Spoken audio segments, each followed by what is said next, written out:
Hello and welcome to my channel thinking literature. इस video में हम फिलिप लार्किन की पोएम मिस्टर ब्लेनी को डिस्कस करेंगे। So let's jump into it. Mister Bleaney Philip Larkin ने 1955 में लिखा था और ये पोएम फिलिप लार्किन के 1964 की पोएम की कलेक्शन द विट्सन वेडिंग्स में पब्लिश हुआ था।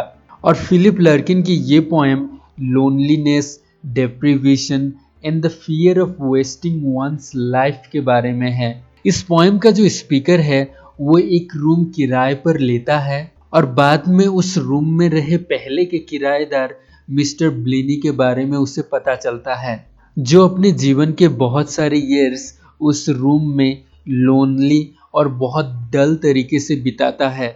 मिस्टर ब्लेनी के रूम लेने के बाद स्पीकर को ये चिंता होता है कि कहीं वो मिस्टर ब्लेनी की तरह ही ना बन जाए, और जिस तरह मिस्टर ब्लेनी एक लोनली और मीडियोकर लाइफ जी रहा था वैसे ही लाइफ जीने ना लग जाए। सबसे पहले हम मिस्टर ब्लेनी पोएम में द डेंजर्स ऑफ मीडियोक्रिटी या मीडियोकर लाइफ जीने का जो डेंजर्स है उसके बारे में जानेंगे। फिलिप लार्किन मिस्टर ब्लेनी पोएम के जरिए एक ऐसे कैरेक्टर को प्रेजेंट करते हैं जो कि बहुत डल, निराशा और अकेलेपन से भरी लाइफ व्यतीत करता है। उसके लाइफ में कोई भी एम्बिशन नहीं था, किसी के साथ कोई रिलेशन नहीं था और लाइफ में कुछ करने की चाह भी नहीं थी। और मिस्टर ब्लेनी का जो भी पर्सनल क्वालिटीज था वो अभी भी उस रूम में शामिल है, जैसे कि उसका भूत अभी भी उस रूम में हो। मिस्टर ब्लेनी पोएम का जो स्पीकर है वो स्पीकर भी मिस्टर ब्लेनी का जो पर्सनल क्वालिटीज था उसी क्वालिटीज के आधार पर अपने आप को जज करता है। और वो स्पीकर ये सोचता है कि जिस तरह उसने मिस्टर ब्लेनी की रूम रेंट में ली है उसी तरह कहीं वो मिस्टर ब्लेनी के पर्सनल क्वालिटीज भी ना ले ले। सो एक तरीके से देखे तो ये पोएम हमें ये वार्न करती है कि अगर हम एक औसत दर्जे की लाइफ जीने लग जाएं, एक समय में वही लाइफ हमारी हैबिट बन जाती है और हम भी उसी तरह की ग्लूमी या उदासी भरी जिंदगी जीने लग जाते हैं। स्पीकर जिस तरह मिस्टर ब्लेनी को प्रेजेंट करते हैं वो ये दर्शाता है कि स्पीकर मिस्टर ब्लेनी के स्मॉल और सैड लाइफ से पीटी फील करते हैं। ब्लेनी के बेडरूम पर कुछ ज्यादा सामान भी नहीं था। कुछ कपड़े सुखाने के लिए डोर पर कुछ हुक्स थे जो कि मिस्टर ब्लेनी के लाइफ में वाइटलिटी और मीनिंग की एम्प्टीनेस को सजेस्ट करता है। मिस्टर ब्लेनी के रूम के मकान मालकिन भी जिस तरह मिस्टर ब्लेनी को प्रेजेंट करती है वो भी यही सजेस्ट करता है कि मिस्टर ब्लेनी एक डल और एक सुस्त रूटीन में बंधा हुआ था। ऐसा लगता है कि मिस्टर ब्लेनी को एक जेबरिंग सेट सुनने के अलावा और किसी में क्यूरियोसिटी नहीं थी।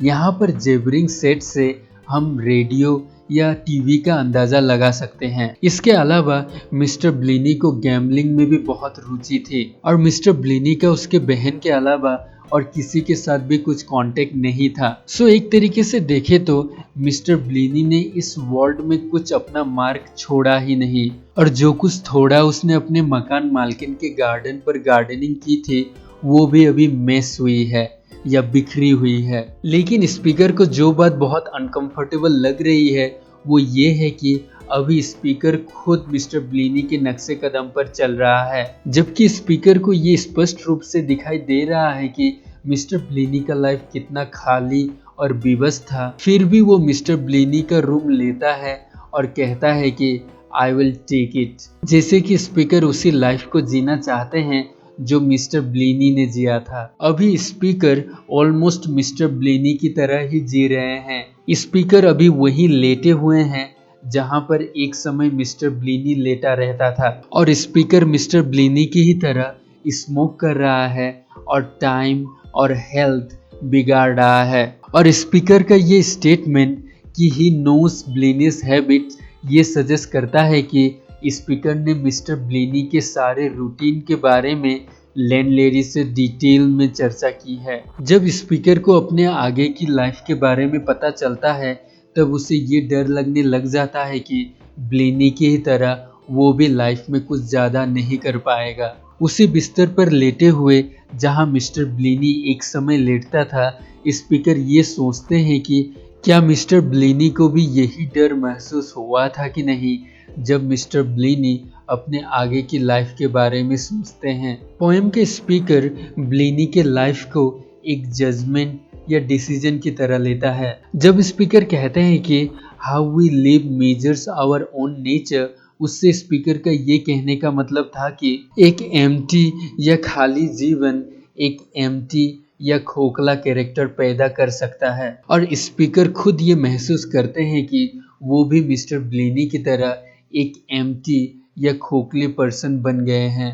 सो अंत में हम ये कह सकते हैं कि इस पूरी पोएम का ये तात्पर्य है कि एक होलो या खोखली भावनाएं एक मनुष्य को भी एम्प्टी और होलो बना देती है। और अगर कोई ये मानता है कि उसकी सर्कमस्टांसेस या परिस्थितियां उसकी ही कैरेक्टर की रिफ्लेक्शन है, तब वही सर्कमस्टांसेस या परिस्थितियां उसकी भविष्यवाणी बन जाती है और वो उसी तरह बन जाता है जो कि बाद में उसे उस सिचुएशन से निकलने नहीं देती है। So come to the end of this video.